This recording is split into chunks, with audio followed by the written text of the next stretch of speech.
자, 활용의 키는 도메인 지식인데요. 좀 더 넘어가면 이렇습니다. 그럼 챗GPT는 어떻게 만들어졌냐? 처음 오시는 분들을 위해서 잠깐 소개를 하면, 챗GPT는 낱말 맞추기 게임을 하는 거라고 생각하면 됩니다. 이게 활용 원리입니다. 그래서 우리가 멀리 갈 때 저희 아이들이랑은 끝말잇기 뭐 이런 걸 하거든요. 여러분 아시겠지만 이걸 하고 나면 머리가 굉장히 말끔해지잖아요. 머리를 막 쓰니까. 그렇죠. 끝말잇기. 이제 그것처럼 계속 끝말잇기처럼 이제 이 다음에 들어갈 단어가 뭐야? 라고 물으면서 학습을 한 겁니다. 챗GPT는. 그래서 나는 밥을 다음에는 뭐가 들어올까? 라는 인공지능에게 학습을 시킨 겁니다. 첫 번째, 가장 많이 쓴 게 먹었다. 이게 계속 여러 가지 문장을 써보니까 한 60% 정도 들어온다는 거예요. 챗GPT는 기술적으로는 확률 분포밖에 갖고 있지 않습니다. 어디에 가장 많이 쓰이는 확률 분포가 뭐냐? 그래서 나는 밥을 먹었다. 그런데 이게 나가 대명사잖아요. 사실은 영어식으로 하면. 근데 영어를 모국어로 그러니까 내가 파충류라고 하면 나는 밥을 그 다음에 사슴벌레로 먹었다라고 할 수 있겠죠. 그래서 사슴벌레 거의 안 나오지만 3% 정도 문장이 나오는 겁니다. 그러면 그 다음에 나는 밥을 그 다음에 냉장고에서 반찬을 꺼내 먹었다 이렇게도 할 수 있잖아요. 그러면 그런 단어들 한 10% 정도 온다는 겁니다. 다 확률 분포만 갖고 있어요. 그 다음에 나올 것이. 그래서 우리가 해보시면 이따 알겠지만 똑같은 프롬프트를 줘도 매번 결과가 달리 나옵니다. 얘가 확률 분포를 가져와서 얘가 선택하는 단어가 확률 분포 중에 무엇을 선택하느냐에 따라서 달라지는 겁니다. 매번 문장을 쓸 때마다. 이게 이제 재미난 건데요.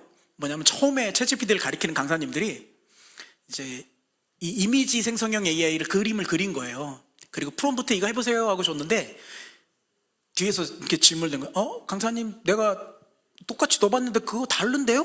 틀리게 나오는데 이미지가 이렇게 쓰는 거예요. 그래요? 하고 봤더니 그럼 내가 해볼게요 하고 또 넣었는데 자기도 다른 거야. 그래서 당황을 엄청 했다라는 속설을 제가 들었어요. 원리를 모르셔서 그런 거죠. 아까 얘기했죠. 실시간 생성형 챗봇 서비스다. 실시간으로 만드는 거야 항상. 예. 그래서 문제가 생기죠. 또 하나. 왜?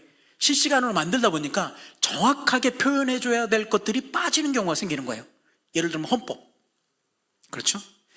이걸 어떻게 해결하냐면 이제는 헌법만 계속 그거를 많이 학습시켜서 중요하게 헌법만 따로 학습을 시킨 게 필요한 거예요. 그 집중적으로 거기 안에서 답할 수 있도록. 그렇지 않은 걸 서비스를 찾으면 그렇게 안 나오는 거죠. 지금은 이제 챗봇 서비스를 다 이제 쉽게 다 만들 수 있어요. 교회나 목회자님들이나 유료 버전을 쓰시면 챗봇 서비스를 만들 수 있는데 이렇게 특정한 서비스를 위한 에이전트라고 하죠. 이런 것들을 구성해서 만들 수 있습니다. 자, 그 다음에 뭘 학습할 수 있을까요? 낱말 맞추기 게임인데 문장 다음에 뭔가 나오냐 이게 중요하죠. 그럼 나는 밥을 먹었다 다음엔 냉장고에서 반찬도 꺼내 먹었다 이렇게 나오잖아요. 그럼 냉장고가 많이 나올 확률이 몇 프로? 문장 다음 나온 단어들을 학습하겠죠. 다음에는요, 단락 다음에 나오는 것들을 학습하겠죠. 이렇게 학습을 해간 겁니다. 그래서 문장을 굉장히 논리적으로 구성하고 합리적으로 구성하는 게 이 확률 분포로 갖고 있기 때문에 굉장히 잘 만드는 겁니다. 이따 써보시면 3.5 버전 정도부터는 굉장히 잘 나옵니다. 문장이 어느 정도 4.0과는 좀 비교가 안 될 정도로 4.0이 잘 나오기 때문에 유료를 구독하실 고민이 생기실 겁니다. 그 정도로 잘 맞춘다. 그러니까 다른 거는 원리적으로 제가 볼 때 목사님들이 다른 거를 배우실 필요는 없고요. 아, 문장 단어 맞추기 게임을 했구나 이놈이.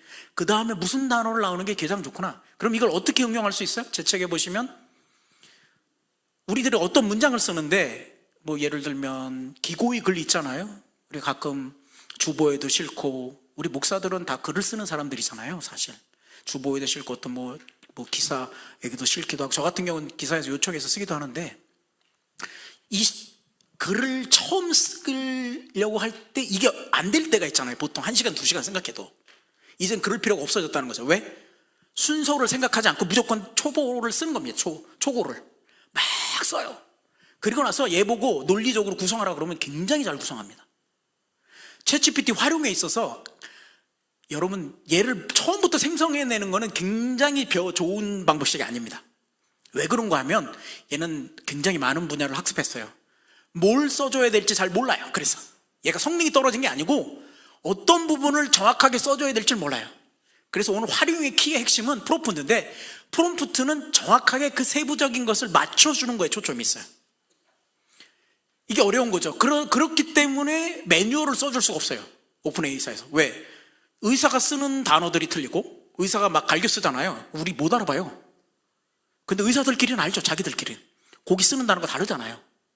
목사들도 목사가 쓰는 단어가 다르잖아요. 목사가 쓰는 단어들, 교회에서 쓰는 단어들이 일반 세상과 다르단 말이죠. 그렇기 때문에 이거를 가르쳐 줄 수가 없어.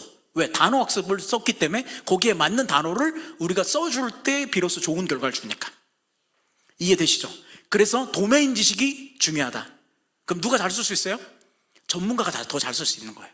그런 면에서 전문가가. 목회 전문가는 우리들이잖아요, 목사.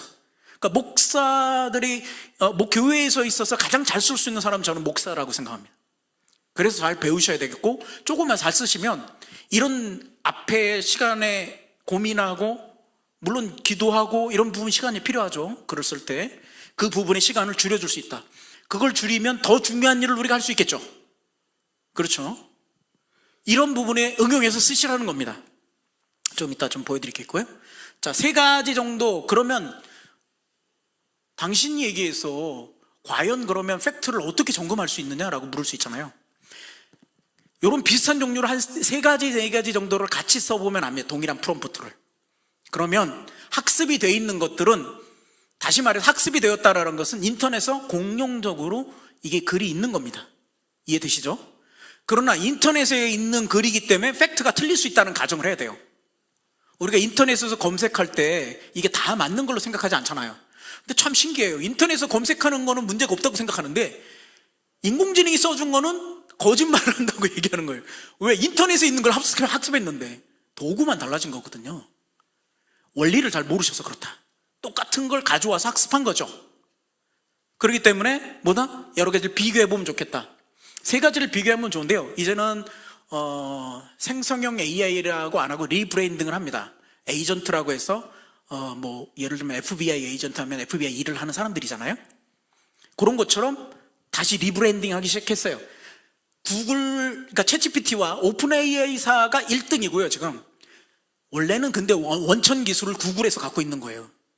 뒤통수 맞았죠. 구글에서, 사실 구글 연구소가 따로 있는데, 연구소에서 발표한 게 트랜스포머라는 논문인데, 그 GPT의 T가 트랜스포머의 논문 있는 알고리즘, G는 제너러티브 생성형, 그 다음에 P는 프리트레인드, 그러니까 기존 학습한, 그 다음에 트랜스포머다, 이런 뜻인데, GPT가 그 원저자가 사실은 구글인데, 구글이 있는 챗봇 서비스는 제미나이예요. 제미나이도 무료로 쓸 수 있습니다. 그러나 최신 버전은 동일하게 20불씩 내셔야 됩니다. 또 하나의 회사는 안스로픽 회사인데요, 클로우드라는 놈인데, 얘들은 오픈AI사에서, 구글과 오픈AI사에서 끌어와서 만든 회사예요. 왜 끌어왔냐면, 오픈AI사가 원래는 상업적으로 쓰려고 한 게 아니라 자신들이 윤리 가이드를 잘 만들면서 이렇게 오픈소스로 제공하기로 했어요.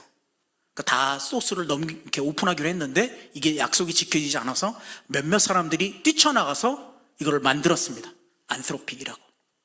그래서 얘도 써보실 수 있어요. 이 3가지를. 그 화면만 보여드릴게요. 수로보닉의 족속에 대해서 가르쳐줘라고 얘기했어요. 그랬더니 챗GPT 이거 4.0, 이게 예전엔 보라색이었어요. 지금은 약간 보라색이 아닌데, 이 4.0으로 얘기하면 끈질긴 믿음, 차별과 평등, 지혜로운 믿음, 이렇게 쭉 나타내줘요. 제미나이는 이렇게 쭉 수로보게 여기 있는 신약성경 7장 24절에서 30절 뭐 이렇게 쭉 나와 있는데, 이러면 쭉 나옵니다. 하나 코파일럿, 얘는 빙챗인데 이제 코파일럿이라고 명명했어요. 리브랜딩을 하기 시작했어요. 에이전트 개념으로 이제 쓴다는 겁니다. 하나의 역할을 잘 수행하는 놈으로.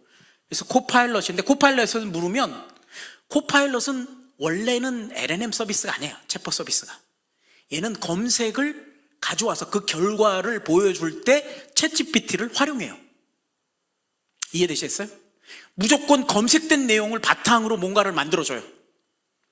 챗GPT가 학습한 걸로 만드는 게 아닙니다. 그러므로 코파일럿을 쓰면 챗GPT 4.0을 무료로 쓴다는 말은 맞지 않습니다.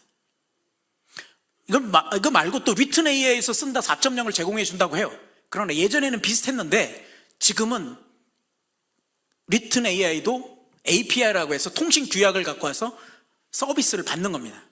생각해 보세요. 원천 소스를 갖고 있는 놈하고 서비스를 받는 놈하고 어떤 게 품질이 좋겠어요? 예, 원천이 훨씬 좋아집니다. 처음에는 비슷했어요. 그래서 무료로 4.0을 쓴다? 좀 이따 4.5가 나오는데 조금 있으면 무료로는 어렵습니다. 자, 그럼 고민이 생기시죠? 뭐 어디에도 내고 어디에도 내고. 그런데 지금 챗GPT 회사가요 1년에 내는 돈이 자기네가 인프라가 없잖아요. 스타트업 회사고 유명한 회사가 아니었습니다. 그러면 인프라를 MSN 같은 데서 클라우드에서 이렇게 받아올 거 아니에요. 얼마 낼까요? 한 달에 숨만 쉬는데 1.5조 원을 내요. 숨만 쉬는데 1년에 20조가 넘어갑니다. 숨만 쉬는데 이 얘기는 무슨 얘기냐면 우리가 지금 좋은 인공지능을 아직까지 가장 싼 가격으로 쓸 수 있는 시기라는 겁니다. 그냥 제 개인적인 생각이에요. 이제 앞으로 가면 좋은 인공지능은 특화될 거고 더 훨씬 좋은 응답을 하고 범용으로 쓸 수 있는 놈은 가격이 높아질 겁니다. 당연한 시장 원리가 아니겠어요? 그러나 지금은 경쟁이 붙어가지고요 새 회사가 안트로픽하고 새 회사가 경쟁이 붙어서 다 20불에 초점이 맞춰져 있어요. 아마 이걸 넘어가면 소비자들이 좀 반응이 어려워질 거다 생각해서 고기를 둔 것 같아요. 현재에서 20불을 쓰는 게 가장 싼 가격이라고 생각하세요. 그래서 제가 제안해 드리는 건 결제 한번 해보시고 안 되시면 해지하시라. 별로 안 쓰시면 자기가 콘텐츠를 만들고 글을 많이 쓰시고 계속 목회자가 뭔가를 하시는 분들은 쓰는 게 좋고요. 제가 오늘 활용법을 몇 가지 가르쳐 드릴 텐데 그런 분은 좀 결제해서 써보시면 좋겠다라고 생각이 듭니다. 이 MS 빙챗은 무슨 얘기신지 아시겠죠? 검색 회사입니다. 검색 엔진이에요. 그래서 검색된 결과를 바탕적으로 문장을 만드는데 뭘 쓴다? 챗GPT를 쓴다. 그러므로 결과가 별로고요. 그럼 제미나이는 뭐냐? 이 구글은 공학회사예요. 공학회사. 저같이 공돌입니다. 그래서 문장을 대부분 1번, 2번, 3번 이렇게 써요. 오픈 AI사는 이제 인문학회사 비슷해요. 문장을 잘 주라고 하면 문장을 처음부터 끝까지 잘 줍니다. 만들어서. 여기에 돈을 많이 들였어요. 인간 강화학습이라고 해갖고 인간이 이건 좋고 나쁘고를 계속 체크해 돈을 들였어. 그러니까 이걸 못 쫓아오는 겁니다. 이 상태를 구글. 그리고 구글은 그럴 이유가 필요성이 없어요. 왜? 인프라가 너무 많은데 3.5 버전보다 말만 잘 되면 되지 특별하게 우리가 뭐 그렇게 결과를 좋게 줘야 돼? 이런 생각을 갖고 있는 것 같아요. 써보시면 제미나이가 문장이 한글이 답답해요. 엔스로픽은 요거 중간 정도 됩니다. 아까 얘기한 엔스로픽 요거 다음이 나올 텐데요. 여기 있거든요. 얘가 이제 제미나이고요. 제미나이 구글.com 들어가시면 나오고요. 그냥 제미나이라고 치시면 돼요. 이게 뭐 쌍둥이 별이란 뜻인데 아마도 가상세계를 가정한 그런 것 같아요. 제미나이라고. 평행 뭐 이론 그런 것들 바탕으로 하는 거겠죠. 그리고 여기 보시면 이제 요 왼쪽 키 안스로픽 회사의 클로우드입니다. 클로우드.ai로 들어가시면 됩니다. 써보실 수 있고 전부 다 무료로. 가입은 전부 아까 구글로 하시면 됩니다. 이제부터. 제가 왜 구글 가입에 신경을 썼는지 아시겠죠? 조금 빨리 넘어가 볼게요. 이런 건 다 넘어갑시다. 다만 저는 마음에 드는 게 구글 오픈 AI에서는 기독교적이지 않습니다. 근데 엔트로픽에서는 좀 기독교적인 답변을 합니다. 아마 약간 편향이 있어요. 이제 뭐 제사 드리는 부분을 얘기했는데 이런 거예요. 이제 딱 하나만 더 얘기하면 저한테 가장 많이 처음에 질문했던 답변이 이거였어요. 저희 이제 기독신문이 저희 교단지 신문 기자인데 어느 날 인터뷰하자고 찾아왔는데 제일 먼저 이렇게 얘기해요. 제가 오다가 물어봤어요. 예수님은 구원자인가 물어봤더니 아니라고 하던데요? 그럼 보여주는 거예요. 그래서 제가 웃었어요. 제가 한 가지 여쭤볼게요. 인공지능은 사람을 모방한 거죠? 그렇다는 거예요. 그러면 밖에 나가서 10명에게 물어보세요. 예수님 유일한 구원자인가? 물으면 몇 명이나 그렇다고 대답할까요? 그렇게 20%니까 2명. 크게 잡아야 많이 잡아야 2명. 2명 내지 1명. 생각해보세요. 세상의 문제는 2명, 10명 중에 2명만 그렇다라고 문서가 써 있어요. 그럼 그걸 다 학습했는데 얘는 확률 보고하고 있다고 그러잖아요. 80%가 아니라고 그러는데 이렇게 얘기하면 되겠습니까? 원리적으로 그렇게 얘기하지 않습니다. 그럼 어떻게 해야 되느냐? 대한예수교 장로교 합동 측 보수교단의 목사로서 볼 때 명절에 제사 드리는 걸 어떻게 생각해? 이렇게 물어보세요. 딱 이렇게 나오죠. 제사 행위 자체는 우상 숭배로 보며 반대합니다. 이게 일본어로 나오더라고요. MS나 저쪽은 중립적인 견해를 띄어요. 그러나 이 위에 프롬프트를 좁혀주면 얘가 그렇다라고 얘기합니다. 우리 카톡에서 S컵이라고 하는 것이 체포 서비스가 있어요. 그 S컵을 갖다 내민 거예요. 그래서 그러면 대한예수교 장로교 합동 측 보수교단 입장에서 예수님 유일한 구원자입니까? 물어보세요. 그랬더니 자기가 묻더니 딱 나온 거예요. 오, 그럼 프롬프트가 중요하군요. 네, 그래서 프롬프트가 중요한 겁니다. 이해되시죠? 아주 쉽게 그냥 인간에게 물어보는 걸 갖고 왔다 생각하면 돼요. 그러니까 문제도 많은 거예요. 사기꾼도 있고 뭐도 있고 다 있잖아요. 그게 섞여 있다. 이제 목사님들 이제 개통이래. 챗GPT 여시면 제일 먼저 여러분 뭐 해보셨어요? 제가 알아요. 자기 이름 넣어보셨죠? 안 넣어보셨군요. 다 하시면 자기 이름부터 넣어봐요. 이게 얼마나 유명한지. 그래서 유명하고 싶으려면 계속 물어보세요. 계속. 얘는 좀 있으면 학습해요. 실시간으로 학습하게 될 겁니다. 계속 넣으세요. 매일. 그러면 유명해질 수 있습니다. 학습을 하니까. 저는 제 이름이 서경원인데 예전에 월북한 의원 이름이 제 서경원이 있어요. 그러니까 물어보면 이런 걸 같이 얘기합니다. 이해되시죠? 틀린 게 아니라는 거예요. 딱 넣어보고 아니던데 이렇게 나랑 동명이인이 있잖아요. 그게 인터넷에서 다 기사도 있을 거 아니에요? 그럼 그것도 반영해서 얘가 써준다. 확률 분포로. 그래서 정확한 답변이 아닐 가능성이 큽니다. 그래서 10중 8구는 대부분 프롬프트를 이렇게 잘 줄여주지 못한 거예요. 다들 목사님들 써보시면 나 안 되던데요? 그게 아니라 프롬프트를 구체적으로 쓰는 연습을 안 해보신 겁니다. 이렇게 생각하시는 게 맞아요. 앞으로 이게 로봇에게 얹어지고 뭐든지 얹으면 이 로봇이 나랑 같이 뭔가를 하기 위해서는 학습할 겁니다. 그렇잖아요? 그래서 처음에는 나는 아침에 몇 시에 밥을 먹어.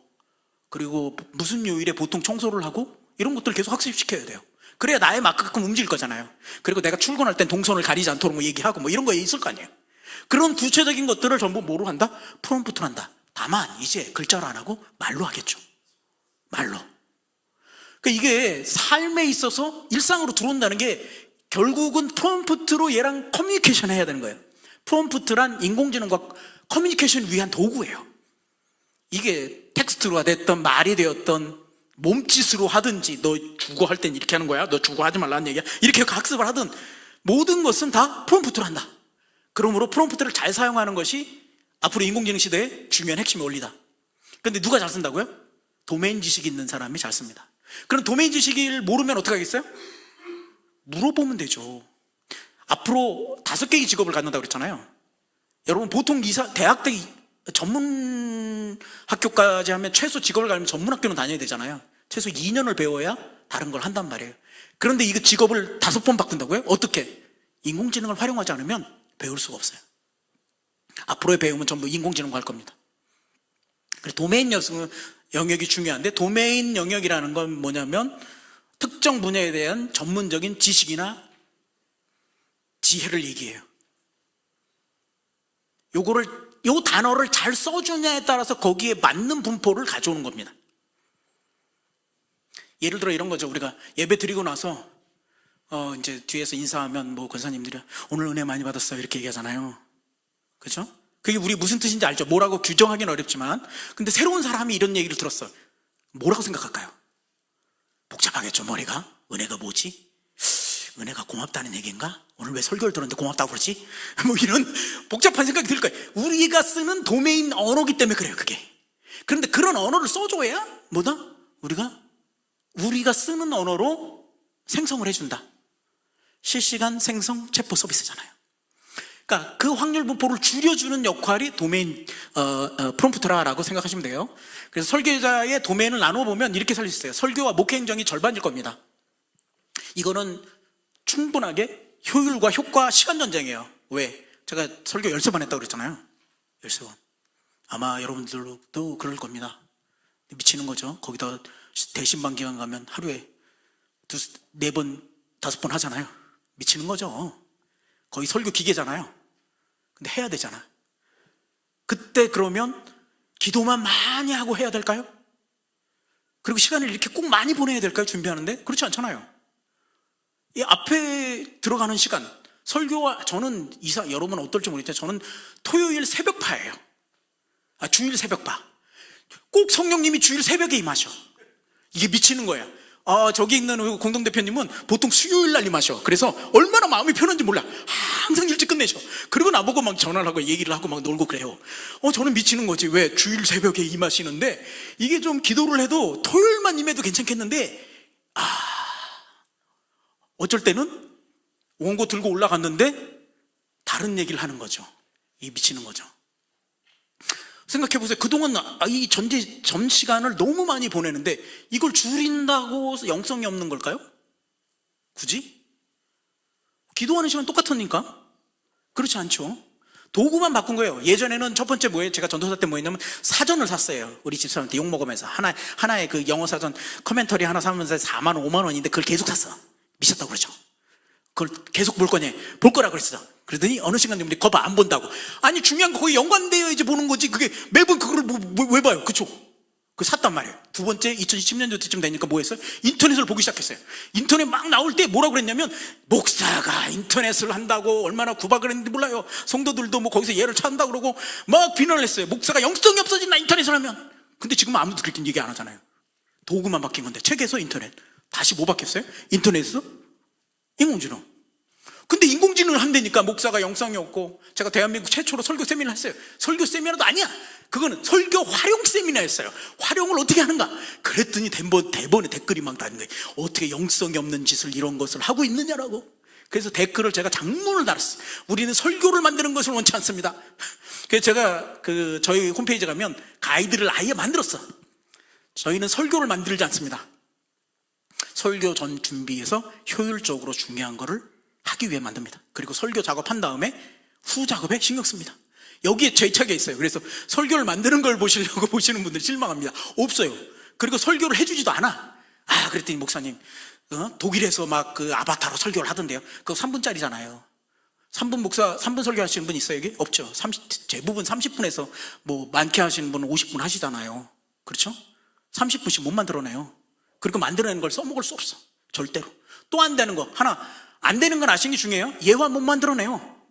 왜 그럴까요? 상황과 문맥이 너무 독특하고 할 때마다 뉘앙스가 다르잖아요. 변수가 굉장히 많은 거예요. 미세하게. 이거를 못 다뤄요. 인공지능은. 그래서 뭐 이런 예화 만들어줘 하면 꽝이에요. 제가 시도를 안 해봤겠습니까? 예화가 얼마나 중요해요. 이 하나의 예화로 들었다 놨다 할 수 있는데 절대 못 만듭니다. 그러므로 현재까지 인공지능은 우리 설교에 도움이 안 돼요. 죄송합니다. 오늘 설교 도움이 된다고 해서 왔는데 이런 얘기를 했어.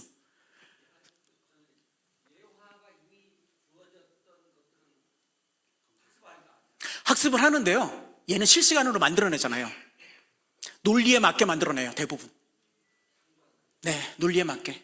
그래서 그걸 만들어내려면 내가 직접 쓰는 게 훨씬 빠릅니다. 지금까지는. 그럼 시간이 지나면 만들 수 있겠네요? 네, 가능하겠죠. 그러나 얘기했죠. 인간을 학습하기 때문에 인간의 가장 고도의 문장이 저는 예화라고 생각하거든요. 모든 걸 반영하고 사람과 커뮤니케이션하고 감동을 줄 수 있어야 되고 사람들을 감정을 만져야 되잖아요. 이건 아직 못합니다. 굉장히 오래 걸릴 겁니다. 그러므로 뭐예요? 예화 만드는 건 하지 마십시오. 물론 몇 가지 트릭은 있습니다. 몇 가지 써먹을 수 있는 건. 그런데 저희 책을 보면 강의를 몇 번 듣다 보시면 아시긴 아시는데 저는 쓰긴 씁니다만 좀 독특한 방식으로 조금 더 돌려서 여러 작업을 합니다. 두 번째는 제자 훈련인데요. 요즘은 핵개인화 시대죠. 초개인화 시대를 넘어서잖아요. 예, 핵개인화가 뭔지 잘 모르시는데 초개인화를 넘어서 완전 개인화 시대라고 얘기를 해요. 쉽게 생각하면 이런 겁니다. 제가 고등부 사역을 했을 때, 고등부 전담 목사일 때 되게 어려웠던 제 고백인데 교사분 중 한 분 중에 회의하다가 화를 내고 나가시는 분이 있었어요. 이분이 매번 그러는 게 아니고 한 달에 한 번꼴로 그러시더라고. 와, 내가 너무 힘들었어. 물어봐도 어떻게 뭐 대답도 없고 왜 그러냐고 그랬더니 저분은 저렇대 원래. 그런데 이제 회의를 해야 되잖아요. 무슨 단어에 꽂히는지 몰라요. 근데 꽂혀. 근데 지금 같으면 해결할 수 있어요. 예를 들면 쉽게 MBTI만 물어보고 MBTI가 INSTP야. 그렇게 물고 이 사람은 가끔 화를 내는데 무슨 일을 해 직업을. 그리고 어떤 일 상황이 있는데 내가 피해야 될 단어를 알려줘 하면 얘가 피해야 될 단어를 알려줍니다. 이게 핵개인화예요. 아주 개인적인. 그러니까 이거 정보를 조금만 문맥을 가르쳐 주면 얘가 정확하게 뭘 해야 될지, 어떤 메시지가 가장 중요한 단어가 무엇인지 이 정도는 체크해 줍니다. 이것만 해도 굉장하잖아요. 갑자기 신방이 생겼어요. 어떻게 할지 몰라. 그리고 또 모르는 사람이래. 그런데 해야 된대. 이런 경우 있죠. 그럴 때 챗GPT 열고 물어보세요. 갑자기 생겼는데 어떤 본문이 좋은지, 이 사람이 상황은 대충 이렇대. 상황을 설명하면 돼요. 문맥, 컨텍스트를 잘 써주면 여기에 맞는 본문 추천해줘. 이 정도는 괜찮잖아요. 그렇죠? 우리도 그거 찾잖아요. 설교 그거 어떤 본문 좋은지 찾잖아요. 이거 도구가 바뀌었다고 이상한가요? 본문을 놓고 기도하는 거랑 본문을 찾기 위해서 기도하는 거랑 뭐가 틀리죠? 똑같잖아요. 기도하고. 근데 마치 기도를 해갖고 이걸 받으면 영성이 있는 것처럼 보이고, 본문을 놓고 이걸 기도하면 영성이 없는 것처럼 얘기한다고. 저는 아니라고 생각합니다. 똑같은 거죠. 초개인화, 상황에 맞춤 굉장히 중요하다. 그리고 나서 교회 브랜딩. 요새는 SNS를 꼭 하셔야 됩니다. 개척하고 작은 교회는요, 반드시 디지털 사역을 하셔야 됩니다. 이제는 이거 외에는 홍보 수단이 없어요. 거기에다 가장 강력한 홍보 수단이기도 합니다. 그래서 저는 다른 거 안 하고 제 유튜브 채널을 얘기해 드려요. 보통 유튜브 채널 가시면 한 78개 영상이 있으니까요, 대충 찾아보시면 오늘 얘기들이 많이 나옵니다. 자, 그래서 목회 활용 세미나는 보통 이렇게 구성돼요. 프롬프트, 그 다음에 설교 준비, 그리고 설교문 작성 후 작업, 이거는 넘어갈게요. 그리고 나서 이벤트 설교, 장례 설교 뭐 이런 것들, 그리고 계획하는 것들. 저처럼 계획을 싫어하는 사람은 꼭 도움을 받으셔야 됩니다.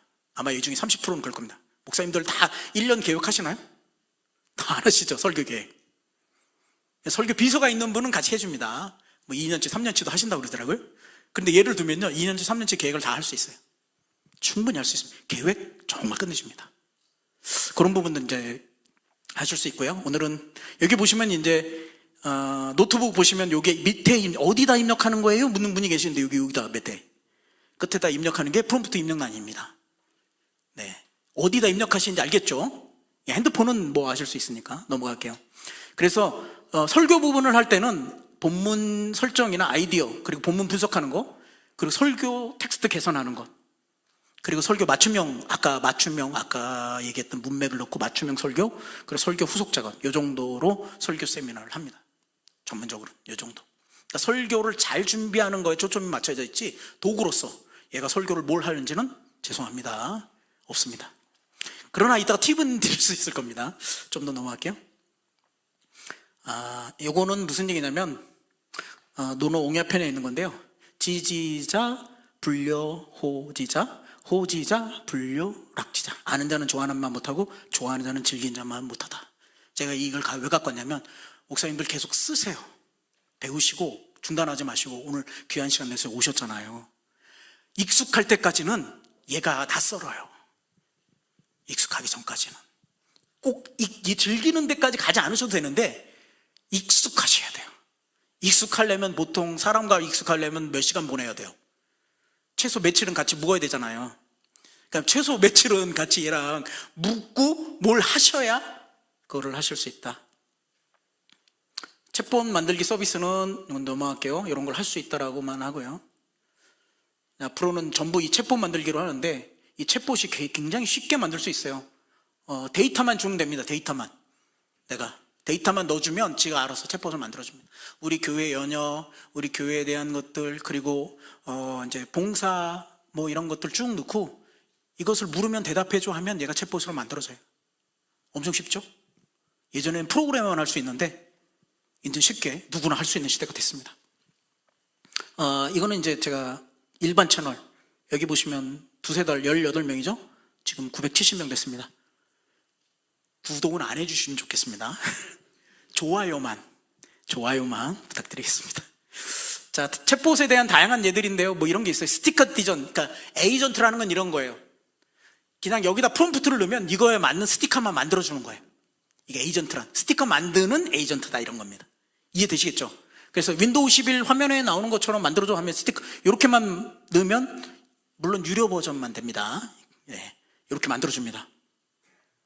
그리고 제가 이거 저희 이제 광신대학교에서 이제 강의하는 장면인데요. 강신대학교 요 사진을 넣고 스티커가 아니라 비슷하게 뭘 스케치 만들어줘 이렇게 하면 이렇게 만들어줍니다. 사진 넣고. 그러니까 아이들 유치부 보통 유초동부 보면 이렇게 색칠하게 많잖아요. 근데 대부분 일반 사진들을 이거 일반에서 갖고 온 스케치북을 갖고 칠해요. 그럴 필요가 없다는 겁니다. 교회 사진 또 성화 이런 걸 비슷하게 넣고 스케치 만들어 달라면 뭐 똑같이는 안 되지만 분위기가 비슷하게 나온다. 그게 훨씬 더 교육적이지 않겠습니까? 이렇게 활용해 볼 수 있다. 쉽게 죄송합니다. 유료 버전에서만 가능합니다. 이게 뭐 예를 들면 테크 서포트 어드바이저 하면 스마트폰 어떻게 사용하는지 알려줘. 그럼 1번 개봉하시고 충전하세요. 2번 심카드 넣으세요. 3번 전원 켜세요. 4번 와이파이 연결하세요. 그 다음에 구글 계정 만드세요. 데이터 전송하세요. 이렇게 쭉 가르쳐 주는 겁니다. 요거의 특정 지식에 특화된 서비스라고 보시면 돼요. 에이전트는 이제 그렇게 사용할 수 있어요. 그래서 이제 제가 하는 건 이제 4P로 얘기를 정리했는데 프롬프트, 그 다음에 준비, 그 다음에 프로젝션, 어떤 성과를 내는 것, 그리고 목회 서비스 이렇게 해서 설명을 합니다. 기본 프롬프트 활용법만 좀 할게요. 일단 자, 쭉 넘어가서요. 직접 써보죠. 뭐 이건 다 했으니까요. 이거 하나 설명할게요. 지금은 음성 서비스로 핸드폰으로 하시면 좋은 게 프롬프트를 입력 안 하고 옆에 딱 누르시면 음성으로 이렇게 물어볼 수 있어요. 자, 내가 불꽃 축제 가는데 그날 제일 추운 날씨였어요. 불꽃 축제 가는데 여의도 불꽃 축제 가는데 필요한 준비사항들, 준비물들 알려줘. 그리고 추운 날씨에 불꽃 축제를 즐기려면 하면서 얘가 준비사항을 쭉 적어줘요. 빠지지 않고. 그래서 그거 준비대로 갔어요. 예, 당황하는 상황이 안 벌어집니다. 이거 별거 아니죠? 그냥 비서예요. 비서.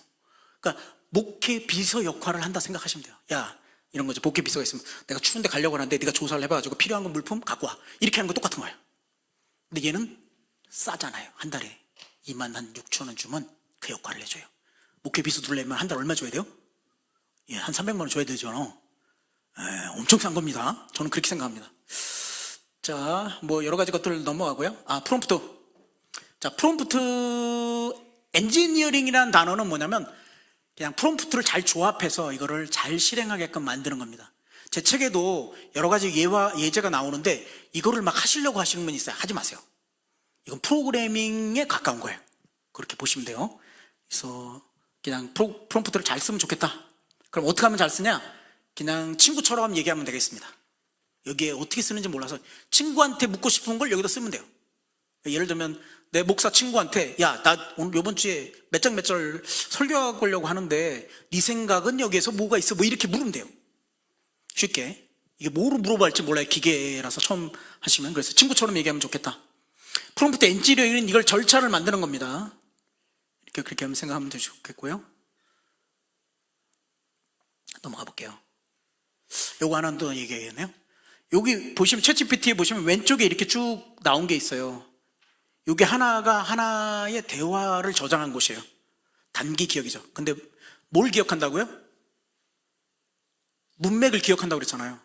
우리는 이제 친구랑 대답하다가 뭐 우리 딸 아들이 왔어요. 그럼 바로 돌아서 하잖아요. 말이 안 섞여요. 그러나 얘는 동일한 상황을 하면 섞입니다. 그래서 물어보세요. 목사님 얘기한 거 뭐 이상한 게 막 섞여 나온대. 왜 그런가 했더니 여기를 하나에다 계속 쓰는 거예요. 밑에다가. 그러시면 안 됩니다. 새로운 대화나 주제가 되면 뉴챗을 쓰셔야 돼요. 왜? 기억하니까. 그럼 똑같은 작업을 할 때는 글로 돌아가서 여기서 하시면 되겠죠. 예를 들면 저는 기사 요약을 계속 올립니다. 저희 홈페이지에 가면 인공지능 기사 요약을 계속 넣거든요. 근데 기사 요약할 때 매번 이걸 기사 요약해서 어떤 스타일로 해줘 이렇게 안 해요. 그냥 본문만 카피해서 넣으면 지가 기사가 나옵니다. 왜? 문맥을 기억하고 있으니까. 다만 이게 점점 갈수록 멀어질수록 기억이 희미해져 갑니다. 얘도. 이게 이제 인공지능이 이제 베니싱 문제라고 하는데 뭐 미분 계수에 의해서 안 되겠군요. 설명하면. 미분 계수에 의해서 날아가요. 인간과 똑같다고 생각하시면 돼요. 그냥 비슷하게. 자, 요거 하나만 기억하시면 됩니다. 그럼 폼부터 어떻게 작성하냐? RPD2 example를 하시면 됩니다. RPD2 example. 이건 책이 없어요. 왜 그러냐니 책을 할 때까지는 이렇게 정리를 못했어요. 왜? 강의를 그때는 많이 안 했어갖고 뭘 모르는지 모르는데, 그럼 어떻게 하면 잘 기억하게 할까 했을 때 목사님들이 이렇게 템플릿을 주면 기억을 하겠다. 예, NIPD 아니고요, RPD. 첫 번째 R은 롤이에요. 역할 설정만 해도 굉장히 좋은 결과를 줍니다. 예를 들면 나는 목사다. 나는 교회에서 14년 동안 일한 전문적인 목사다. 그리고 그러면 역할 설정을 2개 넣으면 어떨까요? 가능할까요? 가능하죠. 왜? 저는 여러 가지 접을 하잖아요. 접이 있잖아요. 이것뿐만 아니라 뭐 설교도 하고 그 다음에 다른 투자도 하고 접이 다르잖아요. 그러면 나는 전문적인 목회자이자 카피라이터 역할을 할 수 있죠. 카피라이터 글 쓰는 사람이잖아요. 좋은 글, 그러니까 광고나 이런 것들을 잘 말할 수 있도록 하는 역할이잖아요. 그럼 나는 전문적인 목사이자 카피라이터 역할을 해줘. 이렇게 할 수 있어요. 페르소나죠, 한마디로. 어떻게 보면 연극에 가면 거기에 몰두해서 그 연극하는 사람들이 그 역할에 몰두해갖고 그걸 마치 그것처럼 연극하잖아요. 햄릿이 되어서 연극하고. 그것처럼 역할을 설정해주면 단어 폭이 확 줄어듭니다. 얘가 뭘 얘기할지 아는 거예요. 근데 이게 참 어려운 게 뭐냐면, 우리 이전 목사님들, 연식이 된 목사님들은 한 번도 이걸 배워본 적이 없어. 선배 목사님이 야 이런 거 해와 그러면 어떻게 일단 해 가서, 그러고 나서 결과를 이렇게 했는데 그러면 혼났죠. 그 다음에 너 이게 뭐야 이게, 이런 거 수정해와. 그럼 또 갖다 해다가 딱 지금 이 새끼가 이래갖고 배우잖아요, 이를요. 근데 요즘 목사님들은 어떻게 하냐면 이렇게 얘기해요. 그거 목사님 하면서 질문한대요. 훨씬 나아요, 요즘 세대들이. 이런 면에서는 질문하네. 이건 이렇고 저렇고. 그렇죠? 이런 거 배워본 적이 없어요. 1번 이렇게, 2번 이렇게, 3번 이렇게 한 번도 배워본 적이 없잖아요. 제가 강의를 처음에 제가 1번 이렇게 해서 2번 이렇게, 3번 이렇게 한 번도 해본 적이 없어요, 처음에. 왜? 그렇게 배워본 적이 없기 때문에. 근데 사람은 절차를 가르쳐줘야 잘하죠. 범위를 줄여줘야 일을 확실히 잘한단 말이죠. 똑같아요, 물을 때도. 그래서 역할 설정을 하시고요. 2번째는 목적은 나 뭐뭐뭐 하고 싶어, 이렇게 하시면 돼요. 셋째, 뭐뭐뭐 하고 싶어 정도까지는 안 돼요. 뭐뭐뭐 하고 싶은 것이 어떤지 디테일하게 이야기를 해야 돼요. 예를 들면 여기에 들어가는 키워드는 뭐뭐뭐야, 이 정도. 중요한 단어는 이 정도야. 그러면 그 주변에 있는 단어들을, 좋은 단어를 갖고 온다는 얘기죠. 자, 뭐예요? 챗GPT는 너무나 많이 똑똑해. 그런데 바보야. 왜? 지정을 안 해주면 뭘 얘기할지 모르는 거죠. 예를 들면 이런 거예요.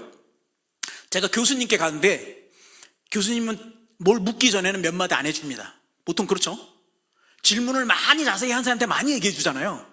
뭐라고 그러는지 알아요? 이런 사람은 몇 마디 안 묻고 대답 안 해주니까 저 교수님은 친절하지 않아, 이렇게 얘기해요. 그런데 많이 질문해서 많이 얻은 사람은 뭐라 그래요? 저 교수님 너무 좋아, 질문 다 하는데 하는 대로 다 답해줘, 이렇게 얘기한다. 이 극명한 차이가 챗GPT한테도 나타난다. 근데 이 템플릿의 규정들을 디테일하게 해주십시오. 또 하나 뭐예요? 대상 언어를 잘한다고 그랬잖아요. 얘는 언어에 탁월한 놈이에요. 그래서 대상을 딱 정해주세요.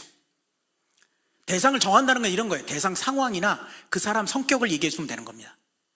예를 들면 지금 내가 말하는 거는 7세부터 5세부터 7세 사이의 아이들에게 얘기할 거야, 이렇게.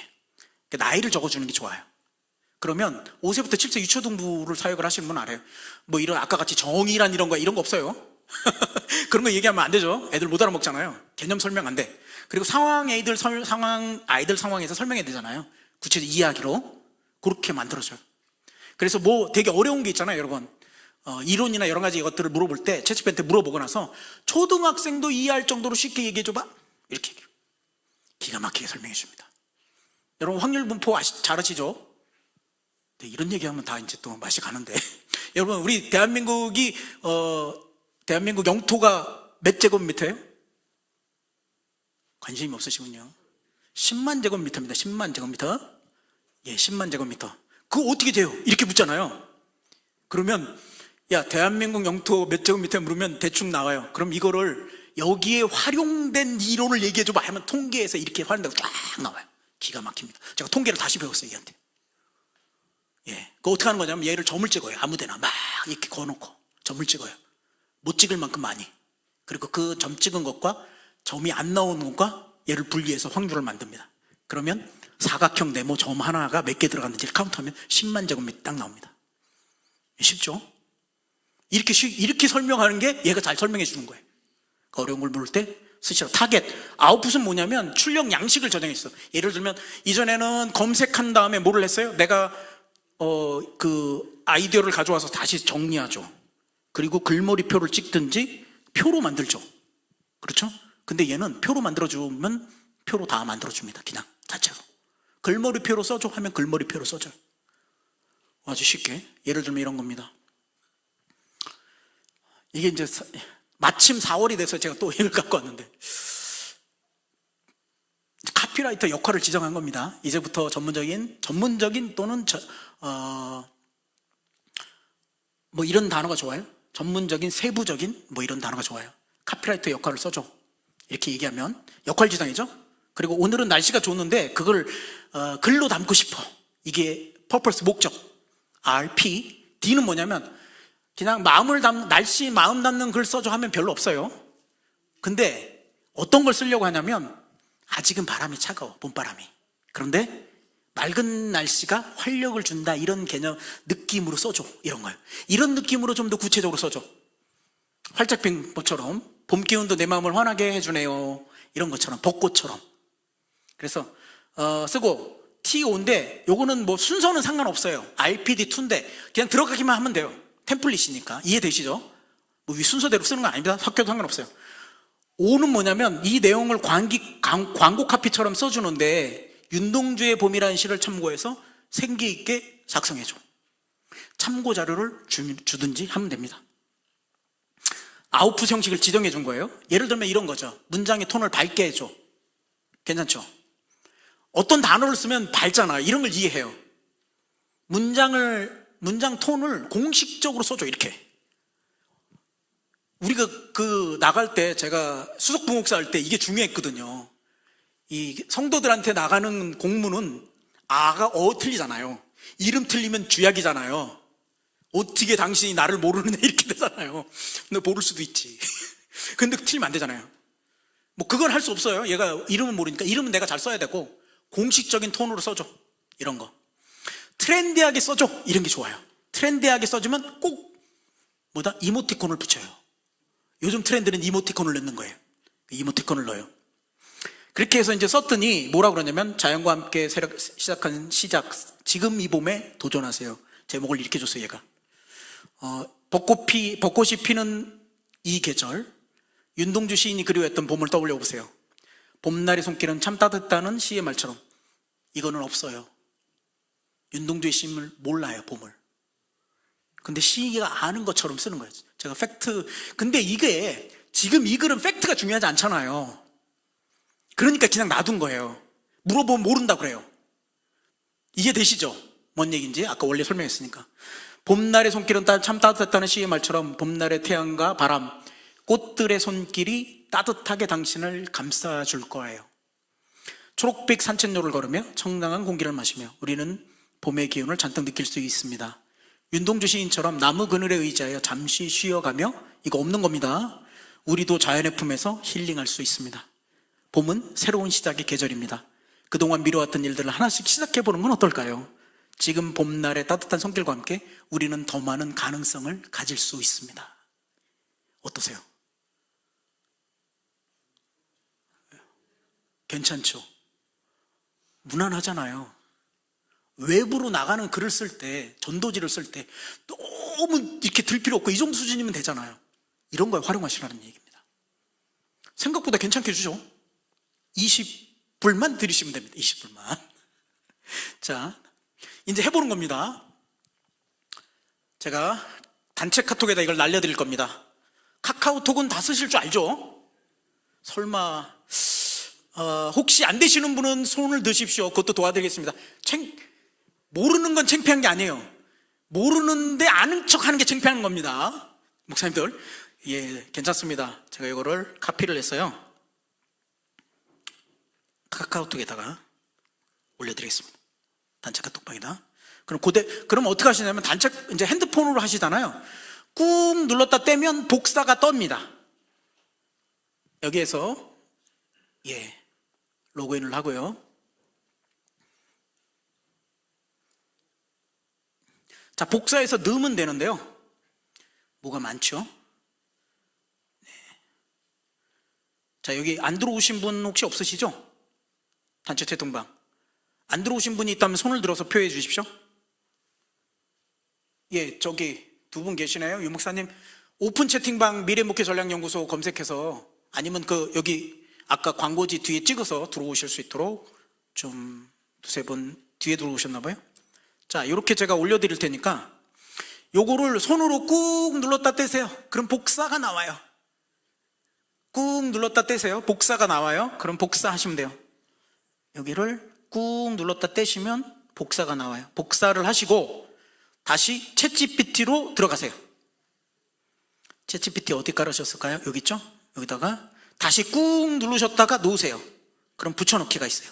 그리고 위에 화살표, 우리 앱에서는 위에 화살표 누르면 얘가 써줍니다. 글을. 안 되시는 분 손 들고 표하십시오. 오늘 이거 하나만은 꼭 해봐야 돼. 이해되셨나요? 예, 또 도와주십시오. 손 드신 분 계십니다. 예, 네, 손 들고 잠깐만 계시면 벌써 저희가 잠깐만 계십시오. 안 되시는 분, 자, 꾹 눌렀다 떼면 복사가 돼요. 그리고 그 복사를 해서 챗GPT 앱을 누르셔갖고요. 네, 도와드리겠습니다. 안 하시고 계시나요? 하셨어요? 아우, 예, 감사합니다. 목사 하셨어요? 아우, 감사합니다. 역시 은혜의 자리는 앞자리. 너무 점잖으셔가지고 제가 많이 당했어요. 끝날 때까지 아무 말도 안 하시던, 심지어는 제가 동기들을 이렇게 전국으로 다니까 만나잖아요.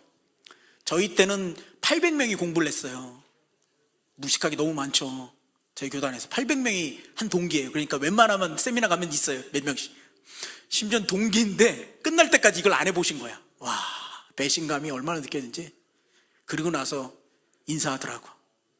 해보셨어요? 그랬더니 못했대. 예, 제가 참 어려웠습니다. 자, 어때요? 나오는 걸 좀 읽어보십시오. 뻔하죠? 자, 마이크 하나가 필요한데 마이크 아까 하나 더 준비해 주신다고 하나만 더 주십시오.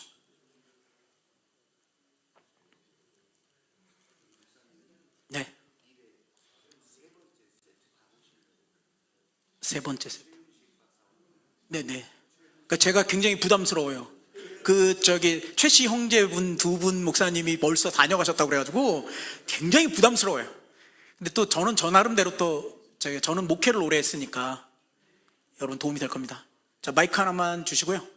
자, 어떠세요? 느낌이 중요합니다. 어떠세요? 꽝이죠? 꽝이죠? 별 쓸모없는 얘기 하지 않아요? 자, 지금 얘기 나오는 건 뭐냐면, 우리가 꼭 한 번은 이게 쓰는 거거든요. 이게 제가 강의 때마다 이거 예화를 쓰는데, 교회에서 연합이 굉장히 중요하잖아요. 교회라는 건 연합을 통해서 이루어지는 거잖아. 1년에 한 번씩은 꼭 이 글을 쓰셔야 될 겁니다. 거의. 그때 이거를 도움을 받으시면 좋을 것 같아요. 자, 아무것도 없이 이렇게 쓰면 별거 없어요. 그래 놓고 뭐라고 그러냐면, 에이, 챗GPT 못 써먹겠다, 이렇게 얘기하시는 거예요. 자, 역할 설정만 한번 해볼게요. 다음엔. 자, 두 번째, 전문적인 카피라이터 역할을 해줘 하고 여기다가 역할 설정만 더한 겁니다. 자, 두 번째 해보겠습니다. 자, 똑같습니다. 방법은 꾹 누르셨다 떼시고 복사, 꾹 누르셨다 빼시고 복사. 이거 치시려면 어려우니까 제가 하는 거예요. 핸드폰 치시기 어려우니까. 다시 카톡을 들어가시고요. 순서 첫 번째 카톡을 들어가셔서 오늘 단체 카톡방을 해서 제가 올린 걸 꾹 손을 눌러서 띄십시오. 그럼 복사가 나와요. 그럼 복사를 누르세요. 그리고 복사가 된 상태에서 챗GPT 앱으로 돌아가세요. 그게 돌아가시는 게 어려우신 분은 손을 들어 주십시오. 괜찮습니다. 여기서 모르는 건 창피한 게 아니니까 괜찮습니다. 챗GPT로 돌아가십시오. 그리고 지금 넣은 거랑 앞에 거랑 비교를 한번 해보세요. 어떠신지. 비교를 해보시라고. 비교를. 역할 설정만 했는데도 꽤 괜찮은 게 나와요. 맞습니까? 훨씬 부드럽죠? 프롬프트 쓰는 게 이렇게 다른 거예요. 자, 하나 더 해볼게요. 잘 따라오고 계신가요? 안 되시는 분 손을 들어서 표해 주십시오. 이거 한 번은 꼭 해보셔야 되는데. 안 해보시면 큰일 납니다. 자, 제가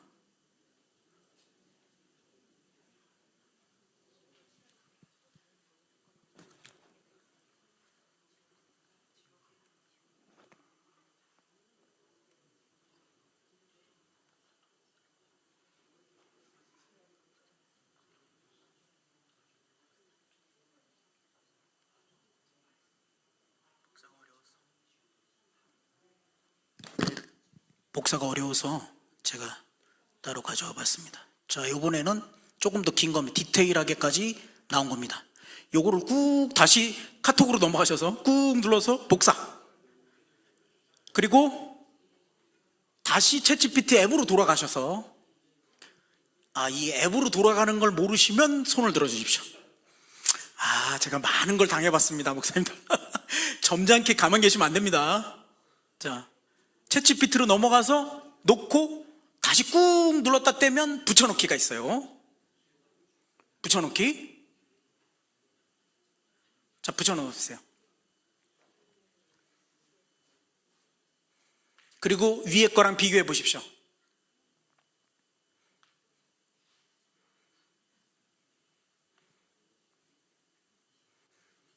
어떠세요?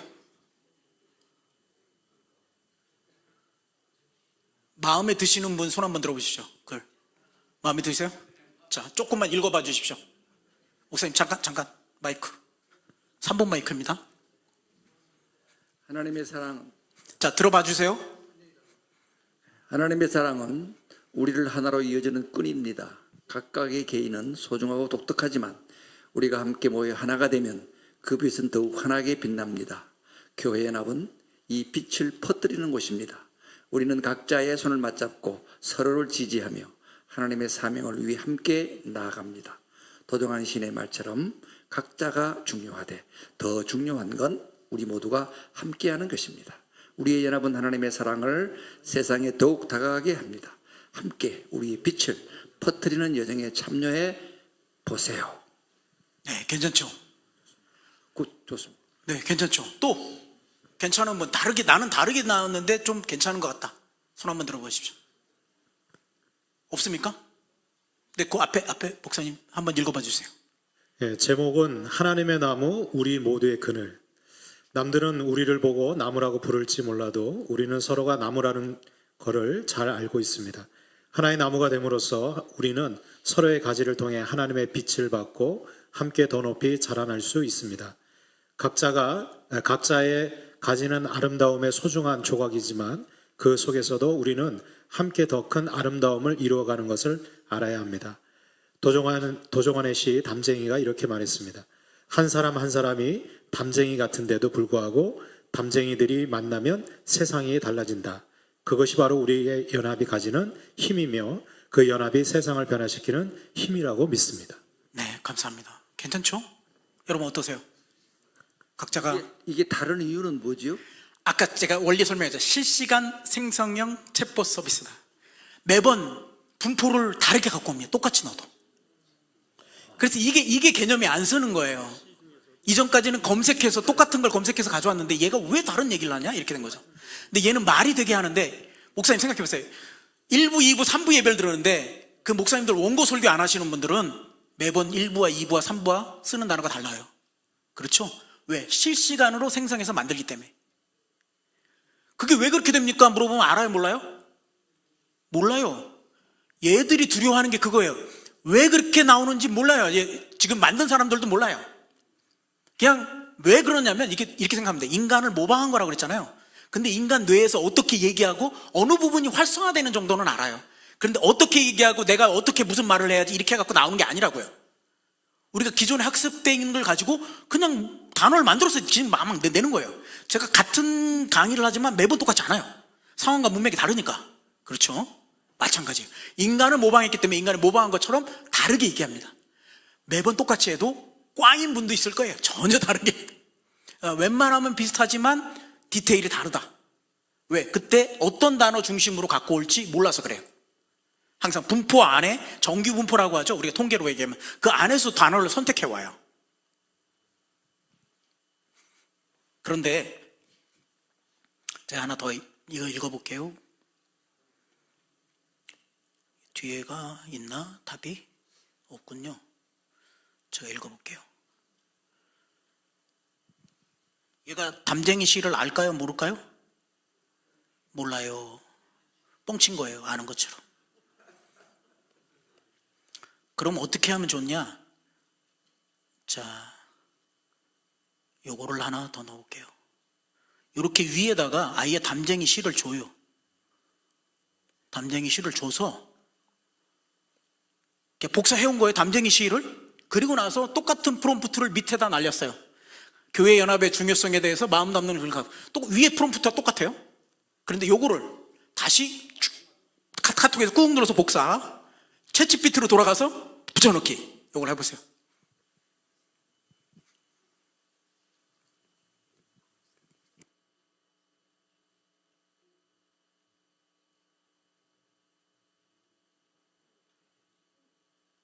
네, 복사 붙여넣기 안 되시는 분은 손 들어 주십시오. 되셨나요? 한번 읽어봐 주십시오. 괜찮은, 나는 이거 굉장히 좋은 것 같다. 손 한번 들어봐 주십시오. 네, 저기 뒤에 분 마이크 좀 주세요. 마이크 여기 앞에 있어요. 마이크 좀 전해주세요. 한번 읽어봐 주세요. 아, 이거 아니고 도움을 달라고? 네. 네, 아니시래. 자, 손을 들어 주십시오. 이거 괜찮은 것 같다. 아, 읽어보세요. 괜찮아요. 네. 마이크 키우시고. 담쟁이 도종환 시인 저것은 벽. 아, 그걸 읽지 말고요. 결과. 그러면 뭐? 결과. 이 챗GPT가 나타내준 결과. 예, 하나님의 사명을 위해 각자의 개인적인 역할을 수행할 수 있는 것이 중요합니다. 하지만 우리가 함께 모여 하나가 되면 우리는 어떤 벽도 넘을 수 있습니다. 서로의 손을 잡고 함께 가면 우리는 푸르게 절망을 다 덮을 수 있습니다. 각자의 작은 노력이 모여 큰 이루고자 하는 일을 이루게 되는 것이죠. 함께하면 불가능한 벽도 넘을 수 있습니다. 함께해요. 하나가 되어요. 네, 감사합니다. 감사합니다. 네, 괜찮죠? 또. 네, 우리 목사님 여기 앞에 목사님 마이크 하나만 한 번만 더. 여기 가운데 목사님. 네네. 한번 읽어봐 주세요. 잘 들어보세요. 한 줄만 더 넣습니다. 제가 네. 마지막에 결론에 의해서 시에 참가해서 A4 8장 분량으로 생기 있게 써주세요라고 썼어요. 제가 네, 8장까지 안 써줄 겁니다. 그렇게 했더니 제목은 하나님의 사명을 함께 이루는 교회 연합 한 줄 요약으로 각각의 소중함을 알면서도 함께하는 하나됨이 하나님의 사명을 실천합니다. 1페이지, 2페이지는 여백, 3페이지에 본문. 한 사람의 작은 빛이라도 어둠을 밝힐 수 있습니다. 그러나 더 큰 빛을 만들기 위해서 함께해야 합니다. 교회 연합은 바로 그 손을 잡고 함께 나아가는 과정입니다. 각각의 교회는 소중하고 중요한 존재입니다. 그러나 더 큰 비전을 위해서는 함께하는 하나됨이 필요합니다. 4페이지 여백, 5페이지 본문, 6페이지 여백, 7페이지 본문, 8페이지의 마무리. 우리는 하나님의 사랑을 나누고 세상에 희망을 심어야 합니다. 각자의 소중함을 알면서도 함께하는 하나됨이 우리의 사명을 더 크고 높게 이루어낼 것입니다. 마치 담쟁이가 벽을 넘어가듯이 우리도 함께하여 어둠을 밝히고 하나님의 나라를 세우는 데 기여할 것입니다. 함께하여 세상을 밝혀나가는 그 길에 우리는 함께해야 합니다. 이렇게 나와 있습니다. 네, 감사합니다. 그래도 괜찮죠? 네, 안 나옵니다. 책을 만든다? 한 번에 책을 나오지 않습니다. 제가 얘기했잖아요. 네, 조금씩 계속 쓰는 거죠. 그리고 조금씩 쓰는 게 아니라 내가 그만큼을 올리고 저는 그러니까 아이디어를 얻고 첨삭을 하는 건 괜찮다고 생각해요. 왜? 인간에게도 첨삭 부탁하잖아요. 그렇죠? 전 책을 만들 때 이게 반으로 줄어들었어요. 첫 번째 책은 제가 3개월 정도 걸렸고요. 두 번째 책은 1개월 걸렸어요. 왜냐하면 첨삭을 얘한테 부탁했거든요. 첨삭하고 왔다 갔다 계속 한 겁니다. 논문 너무 좋아요. 논문 목사님들 쓰시면 앞뒤 논리가 안 맞아요. 네, 제가 논문 첨삭도 해드리는데 유료로 해드립니다. 유료로. 제가 왜냐하면 1대1로 공개해야 되기 때문에 이게 300페이지잖아요. 박사 논문. 이거 하려면 제가 장난 아니에요. 너무 시간이 오래 걸려서 무료로 못 해드려요. 그러니까 차라리 배우는 걸 좋은데 1대1로 이렇게 첨삭이 굉장히 좋아요. 논리와 흐름 속에서 하는 게. 얘가 해줄 수 있는 건 저 정도밖에 안 돼요. 지금 나오는 화면에. 요거보다 조금 더 긴 거? 왜 그런지 잘 생각해 보세요. 숨만 쉬어도 1.5조 원 낸다니까. 이거 2배로 나타내 준다 그러면 3조 내야 돼. 이 회사가 감당하겠습니까? 감당 못 해요. 그렇기 때문에 이 정도밖에 분량을 안 주는 겁니다. 그래서 제가 말씀드렸잖아요. 설교 본문을 3분 이상 못 해요. 이걸로는. 그 작업을 하려면 내가 쓰는 게 빠르다 이 말이에요. 지금 현재까지. 네, 해줍니다. 그러나 분량을 많이 하면 무조건 요약합니다. 얘는 특징을 잡는 게, 특성 파악하는 게 1순위예요. 문장을. 그렇죠. 특성을 파악하려면 뭘 먼저 해야 돼요? 우리가 요약부터 하잖아요. 교수님 수업 들어가면 우리가 요약 노트만 남잖아요. 똑같은 겁니다. 인간과 똑같이 요약만 합니다. 많이 넣으면 요약해요. 그래서 적정 분량을 넣고 첨삭을 계속 바꿔줘야 돼. 그러면 처음부터 끝까지 논리가 안 맞잖아요. 그럴 때 내가 개요를 먼저 넣어주면 돼요. 그 개요에 맞춰서 다음을 첨삭할 거야. 이런 방식으로 쓰시면 됩니다. PDF로 300페이지 들어갑니다. 들어가는 건. 유료 버전인 경우에. 3.5 버전인 경우는 3페이지 정도 분량이 들어갑니다. 보통. 이게 토큰이라고 해갖고 저희가 생각하는 거와 단어가 틀려요. 앞뒤 빼고 뭐 어근, 어사, 어미, 어간 이게 다 하나의 토큰이에요. 그렇기 때문에 이 토큰으로 계산하기 때문에 나오는 거는 출력은 많지 않아요. 입력은 많이 받아요. 입력은. 그래서 많이 써보셔야 된다고 얘기되는 거예요. 제가 한번 읽어볼게요. 4.0인데 인생은 어렵습니다. 믿음의 길 역시 마찬가지입니다. 우리는 종종 벽에 부딪히게 됩니다. 그 벽은 당신과 나 그리고 모든 신자의 삶 속에 존재하는 절망, 허무, 불안 그리고 의문입니다.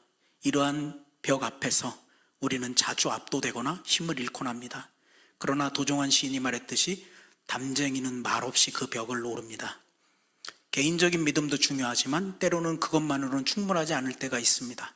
한 사람이 벽 앞에 섰을 때에는 그 벽이 높고 험하게 느껴질 수 있습니다.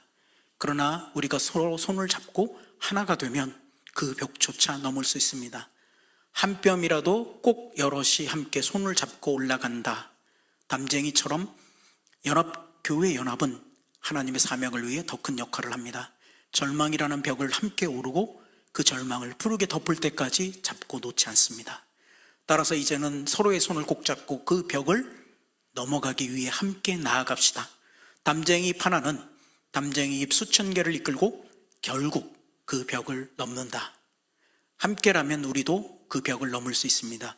교회 연합에서 그 힘을 발견해 보세요. 괜찮죠? 네. 유료 버전인 경우. 죄송합니다. 이게 자본주의라. 유료 버전이 되면 PDF, 엑셀, 그리고 텍스트 파일 이런 걸 전부 다 읽어드려요. 4.0이죠. 얘는 훨씬. 그러니까 돈을 조금 내면 3.5 버전. 제가 그래서 읽어드린 거예요. 제가 4.0으로 나타냈던 거를. 네. 들어가는 인터페이스가 있습니다. 받아들여. 여러분 어떠세요? 우리가 처음에 아무것도 없이 뭘 써줘 했던 거랑 다르게 역할 설정에서 좀 더 나아졌죠? 그거의 디테일을 정할 때 좀 더 나아졌죠? 여기에다가 예제를 주니까 훨씬 더 좋은 분포의 단어에 맞게끔 가져온다는 거예요. 도종안의 시를 밑에다 깔고 거기에 적합한 단어들을 가져오기 때문에 굉장히 좋은 거죠. 그러는 거로 마치 내가 쓴 글처럼 여러 가지 쓰고 싶다 그러면 내 거를 몇 개를 이제 넣어주시고, 그러니까 프롬프트 이제 러닝이라고 하는 건데 여기서 써주면, 그러니까 이런 거에 똑같아요. 예제 하나 두고 둘 주고 3개 주면 이게 3샷 러닝이라고 하거든요. 다음에 뭐가 와 이렇게 얘기할수록 내가 앞에 문장 몇 개를 쓰고 그 다음 문장이 뭐가 와 이렇게 할 수 있잖아요. 왜? 우리가 얘가 학습을 그렇게 했다고 그랬잖아요. 그렇죠? 그러므로 RPD2에다가 이그젠플까지 준다면 굉장히 좋은 문장을 준다. 여기다 상황 설명을 하면 거기에 맞게끔 또 줘서. 네네. 문맥을 잘 안 이해한다고 그랬잖아요. 예를 들면 이거예요. 지금은 목사님들이 얘기해요. 이런 거 세미나 하는데 노트북 어떤 거 필요해요? 그러면 제가 일반 거 사셔도 돼요. 이렇게 얘기하고 하는데, 그러면 이제 우리 딸 같은 경우에는 뭘 하냐면, 이제 미디어 학과니까 이거를 뭘 돌려야 된대. 근데 그러면 삼성 거 사줄까? 그랬더니 아빠, 맥이 아니면 컴퓨터가 아니야 이러더라고요. 그래서 내가 그랬죠. 너 나 매기는 거지. 내가 그랬어요. 오씨, 맥은 값이 2배로 뛰어요. 뭐든지. 그랬고, 그렇다 했는데 어떻게 하겠어요? 그래서 그럼 거기에 맞게끔 문맥을, 이제 예를 들면 지금은 노트북이 한 300가지 이상 돼요. 예전에는 비싸고 좋은 것만 고르면 됐어요. 근데 비싼 거 좋은 것도 수십 종류가 있어. 여기에 맞게끔 문맥을 주면 얘가 5개 내지 10개를 선택해 준다는 거죠. 지금 인공지능 활용은 이렇게 가는 거예요. 문맥과 컨텍스트, 아까 핵개인화라고 했잖아요. 정말 개인의 맞춤형으로 뭔가를 제시할 때 사람이 못해요. 너무 많았어, 변수가. 인공지능은 이 가능하다. 예를 들면 LG전자에서 이 모니터에 이게 폴트가 나는 게 있잖아요. LED 하나하나에. 이런 걸 누가 사람이 검사하고 있어요. 인공지능 계속 찍으면서 그냥 거기서 오류 나는 걸 검색하는 거예요. 그러니까 오류율이 떨어지는 거죠. 사람이 검색하면 실수하지만 인공지능은 통계적으로 100만 개 중에 하나 막히는 실수하지 않아요. 그걸 찾아내는데 이런 데 쓴다. 그래서 지금은 난리가 난 거예요. 기업들은 사활을 걸고 인공지능을 해야 돼요. 왜? 자기네들 기업의 비밀을 다른 데다 줄 수 없잖아요. 오픈 AI사에. 그러니까 3.5 버전 정도 이상만 되는 걸로 만들려고 지금 난리가 났어요. SK도 만들고 있고 KT도 만들고 다 만들어요. 3.5만 되면 돼. 왜 네이버가 챗GPT 마냥 4.0만큼 결과를 안 줄까요? 그들은 그게 필요 없어요. 말만 되면 되는 거예요. 그게 3.5의 기준. GPT 3.5 정도 되면 성능이 말하는데 문제가 없더라. 다만 학습을 좀 더 많이 하면 된다. 이런 겁니다. 그렇게 쓸 수 있습니다. 괜찮죠?